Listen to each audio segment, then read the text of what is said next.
Il y a 24 folles, hein.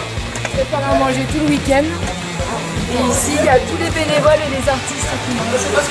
Ok. Je ne vais pas passer, je crois que c'est moyen.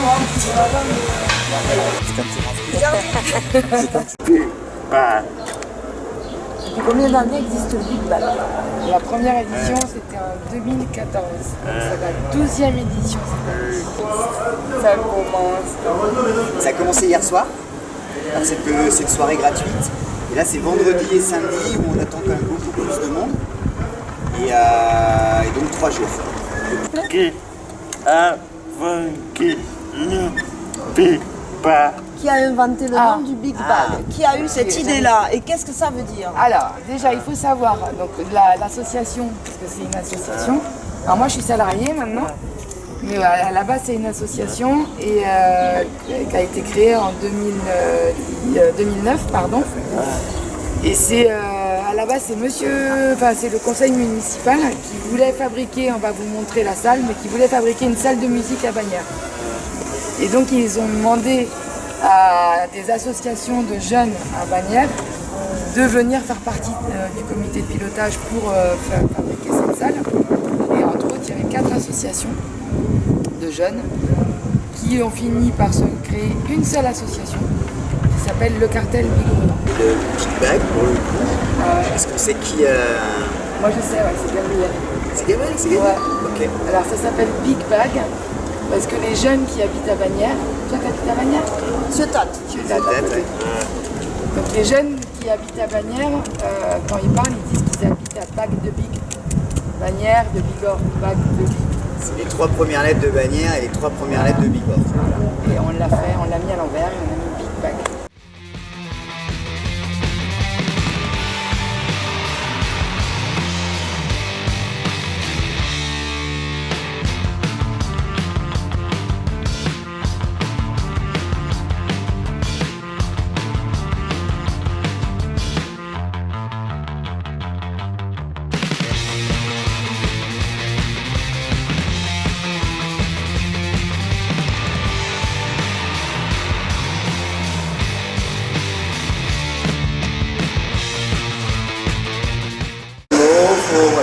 Il faut régler les lumières aussi.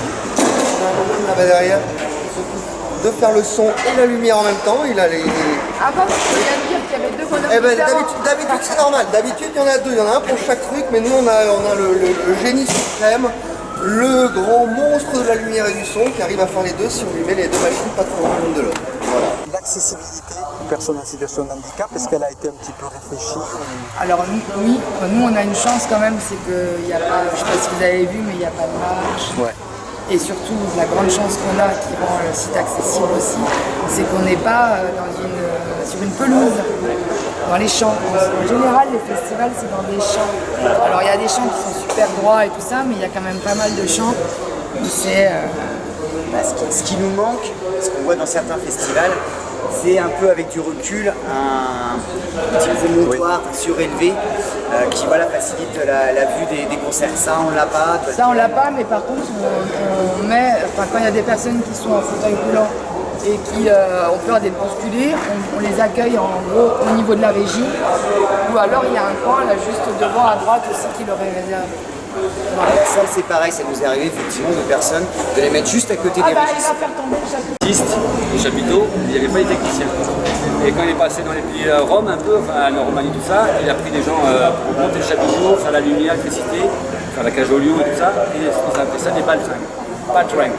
Ça vient des années 30, c'est marqué dans le Monsieur Barnum, il a un rôle avec le... Non, aucun rapport avec les Barnum. pas du tout. Ah bon? Voilà. Et en fait, ça veut dire on va dire, monteur de structure dans le musicien. C'est marqué dans le musicien. Ça, c'est Tommy, le chapiteau. On a loué une marionnette géante. Il y a une personne qui se met là, une personne qui se met là. Vous voyez, il y a comme un sac à dos. Et une autre personne dans la tête. Et demain, on va aller au marché avec les maisons.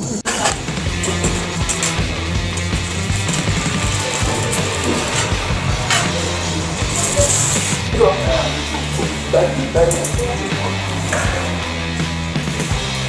aussi ce qu'on a. Regarde. Là, on est comme ça, on peut voir les marches.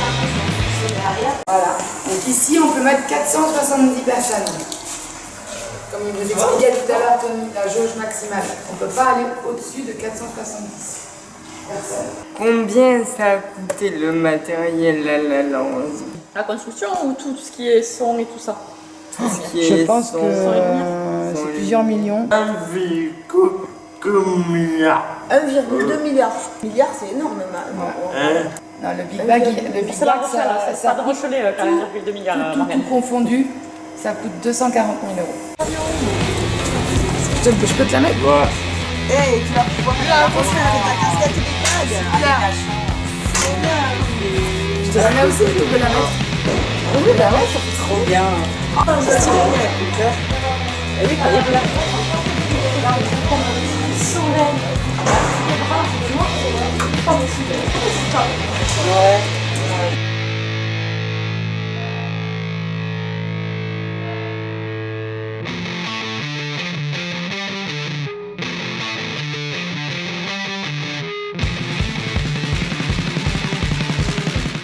Vous mettez combien de temps à organiser un festival pareil?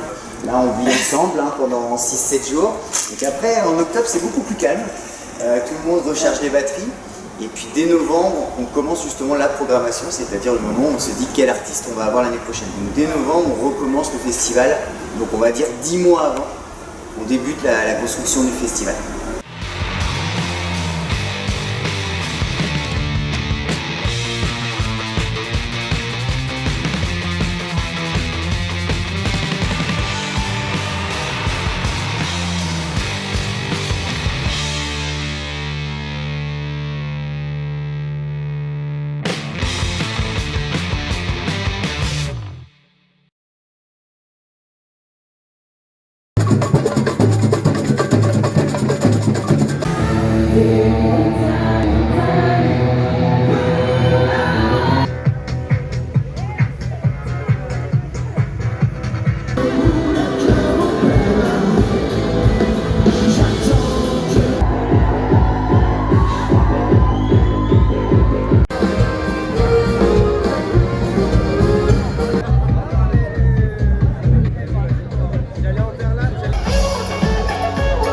Est-ce que vous pensez à un moment là tout de suite là?